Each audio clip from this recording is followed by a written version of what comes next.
Will there ever be good entertainment again? We'll explore that question and many more in this week's episode of First Formation.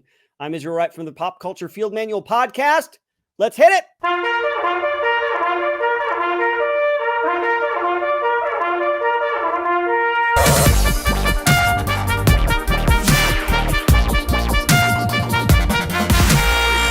What's going on, everybody? I just got back from SHOT Show out in Vegas. I went out there with Cameron, and I got sick.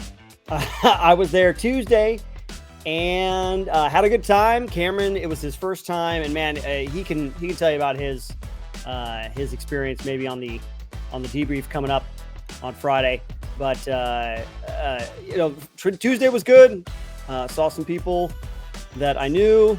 Kind of got a feel for where I expected to go for the remainder of the week. And then Wednesday started feeling bad, and by Wednesday night I was down for the count. And I am only just now kind of feeling like I can go out into the real world and be a regular person. So that doesn't mean that pop culture stops. Pop culture stops for no one. Maybe that's a bad thing. Maybe it's a good thing. Anyway, I digress. The first thing I want to talk about is Suicide Squad Kill the Justice League, coming out on all platforms Friday. Now your friends are slaughtering the people they swore to protect.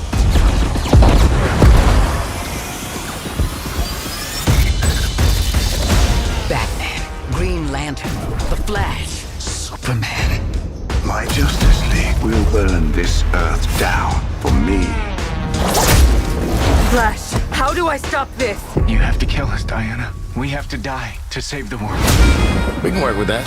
I have always been a fan of the Suicide Squad. I like the concept of these kind of B-list bad guys, villains, having to become the heroes of the day, getting sent out on these wild, crazy suicide missions, not expecting to come back, and then snatching victory from the jaws of defeat. I actually liked the David Ayer Suicide Squad movie. I know that's not a popular opinion. Actually, let me clarify my position. I liked what I thought the David Ayer cut of the movie might have been, because obviously, there's big controversy. They took it away from him. They gave it to a trailer house to cut their version, and test audiences like that one better than the one that he cut.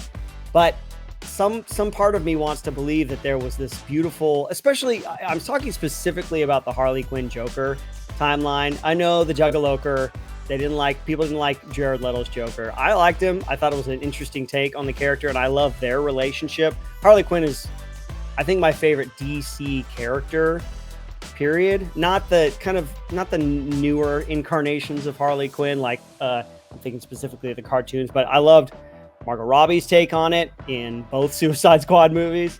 And I like the classic black and red outfit from the animated series.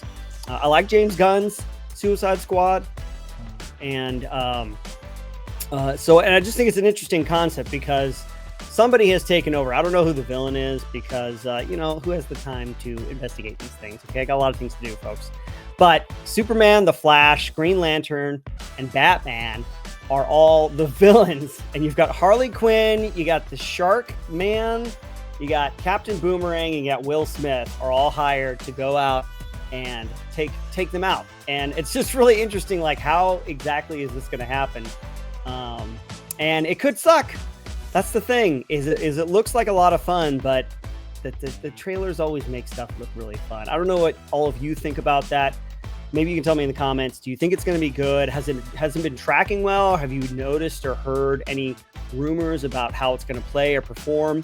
Comes out Friday. I would love to check it out. I don't think I'll stream it, but maybe I can get it. Is it coming out for the Xbox?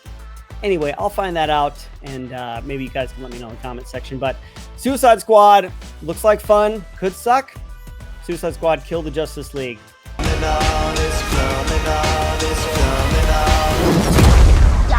Come on.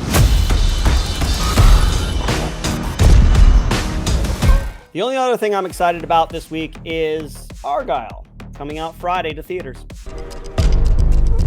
Whoa, hey, there's a cat in there. Oh my God, you're Ellie friggin' Conway. Author of Argylle series, Ellie Conway. I am such a fan. Oh yeah? What is it you do? Espionage. Would you Sign my book. Here we go.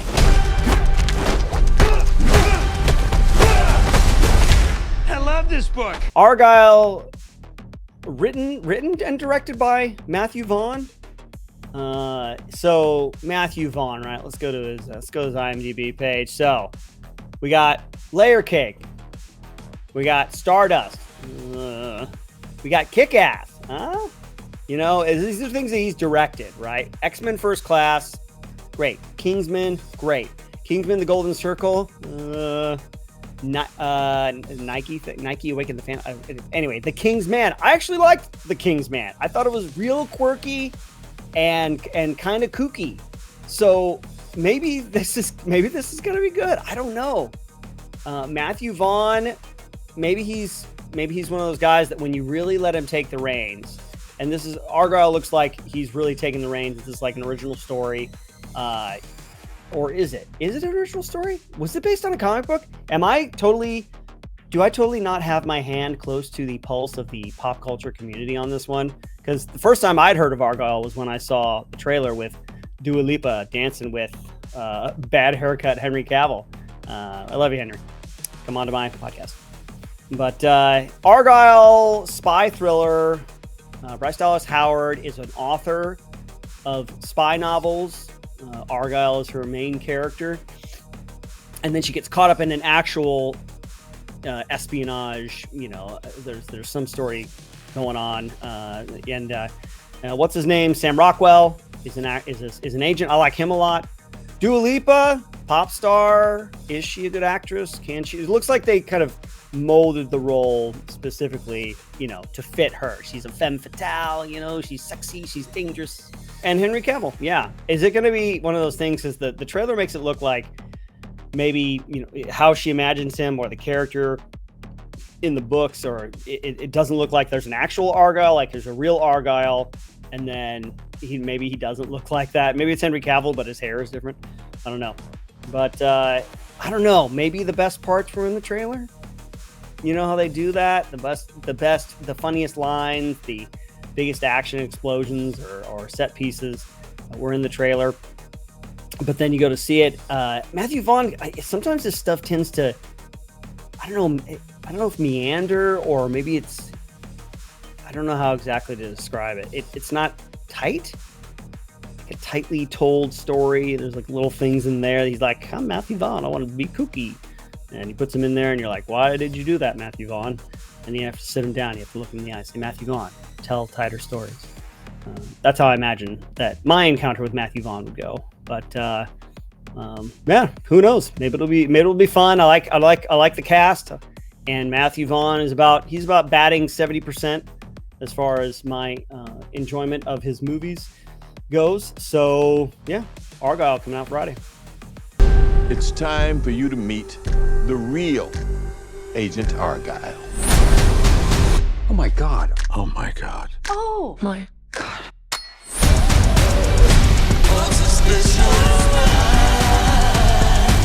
One more thing, folks.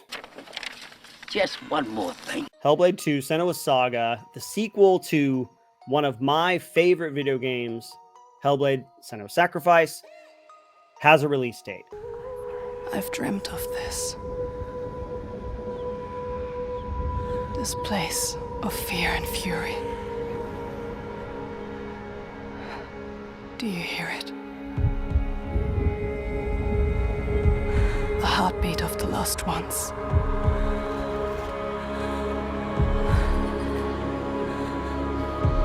I can feel them on my skin. Release date is May 21st.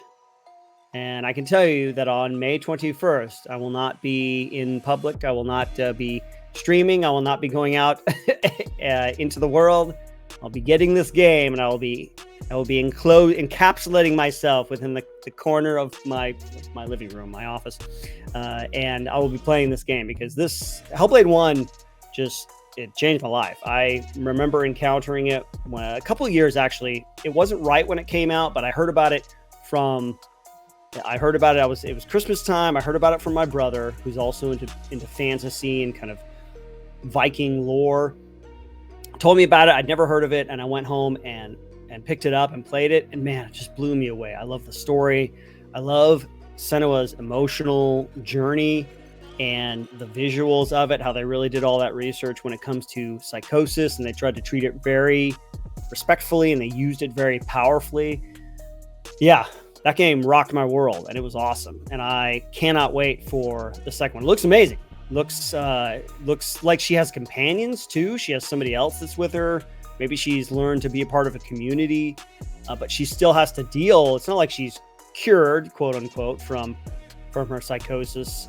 She's just kind of, I feel like, maybe in a different stage in her life where she has new demons to deal with. And so, big believer in the studio. Have loved everything I've played from Ninja Theory. And so, yeah, looking forward to this like I've looked forward to very few things in recent memory. Yeah, Hellblade 2 Senua Saga's release date, May 21st. Hope you enjoy it half as much as I do, folks. What will I become?